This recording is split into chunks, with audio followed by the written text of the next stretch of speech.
அண்மை செய்தியை பார்த்து வருகிறோம். இந்திய பங்குச்சந்தைகளில் கடும் உயர்வு காணப்படுகிறது.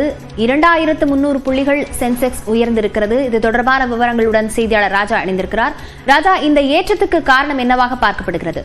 வணக்கம் லாவண்யா. இந்திய பங்குச்சந்தைகளில் வாரத்தின் முதல் வர்த்தக நாளான இன்று மிகப்பெரிய ஒரு ஏற்றம் காணப்படுகிறது.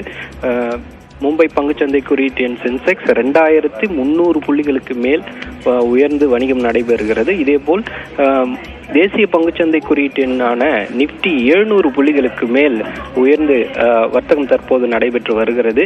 காலையில் முன்பேற வர்த்தகம் தொடங்கியது முதலே இரண்டு பங்குச்சந்தைகளிலும் குறிப்பிடத்தகுந்த ஒரு ஏற்றம் காணப்படுகிறது. இந்த பங்குச்சந்தை ஏற்றத்துக்கு மிக முக்கிய காரணமாக 3 அம்சங்களை நிபுணர்கள் தெரிவிக்கின்றனர். ஒன்று, இந்தியா பாகிஸ்தான் இடையிலான அந்த சண்டை நிறுத்தம் இந்திய பங்குச்சந்தைகளில் ஒரு பெரிய ஏற்றத்தை கொடுத்திருக்கிறது. இதே போல அமெரிக்காவுக்கும் சீனாவுக்கும் இடையேயான இந்த டாரிஃப் வார் முடிவுக்கு வரும் என்று சொல்லப்படுகிறது. இருதரப்பும் ஒரு பரஸ்பர ஒப்பந்தத்தை எட்டுவதற்கான வாய்ப்புகள் இன்று அதிகமாகவே இருப்பதாக கூறப்படுவதால் உலக அளவில் பங்குச்சந்தைகளில் ஒரு நல்ல முன்னேற்றம் காணப்படுகிறது.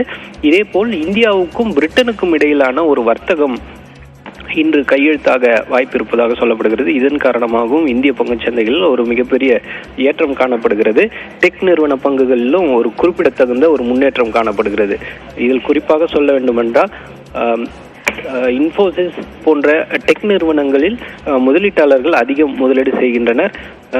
உலோகத்துறை மற்றும் ஆட்டோமொபைல் துறை பங்குகள் நல்ல முன்னேற்றத்தை கண்டு வருகின்றன.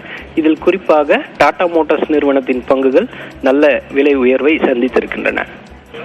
விவரங்களுக்கு நன்றி ராஜா.